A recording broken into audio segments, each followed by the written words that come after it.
Continuous improvement is okay with delayed perfection. So, this version of Mark Twain's quote in the headline should have spoken volumes already, but in case it hasn't, let me share you further thoughts on this. Practice what you preach. As a consultant, you are providing support to the client to resolve their issues and aid growth. Your growth is very much important, and you need to concentrate on what is it the positivity to find on growth. Motivation comes from action and inspiration. Actions can't be taken without feedback.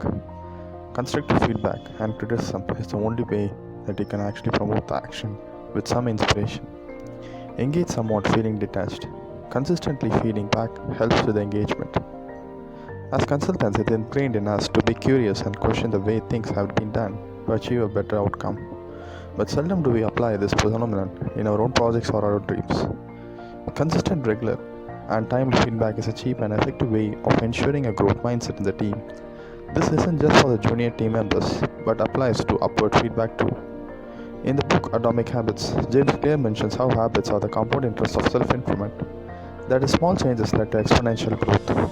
Or to put it simply in a mathematical formula, 1% improvement daily leads to 0.1365 improvements over a year, or 37 times better than what they have started. All of us see life differently from each other, and obtaining a perspective of someone else should keep you feel elated and inspired.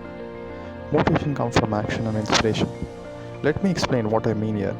For you to act or improve on something, you need to have some feedback.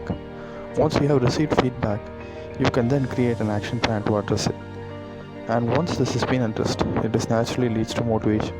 This is a phenomenon that I recently learned in the summary of a book, Motivation is a Myth, that actually getting things done leads to more motivation as opposed to waiting for motivation to magically appear itself.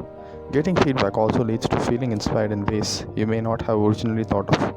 All of us see life differently from each other, and obtaining a perspective of someone else could help you feel elated and inspired. Engage someone feeling detached.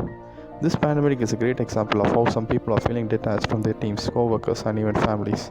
Giving consistent feedback is a great way to have a dialogue with someone and to help them become engaged again. Engaging individuals in this way helps to improve working relationships and building trust between parties. Knowing that if a co-worker produces great work, they will receive recognition for it and receive feedback. In the same way, knowing that an error has been made will result in becoming a noticeable action, in which feedback will be provided to correct course, as it will help the individual remain engaged. You will have noticed throughout this post I haven't referred it to whether this is a positive or a constructive feedback, and that's because it doesn't actually matter. Continuous engagement to understand what is working and what could be improved are both great ways to accelerate growth, inspire, and engage teams. I hope this has been an insightful and has helped answer some of your questions about feedback in consulting. If you'd like to keep informed more like content like this is the only way to show. Thank you.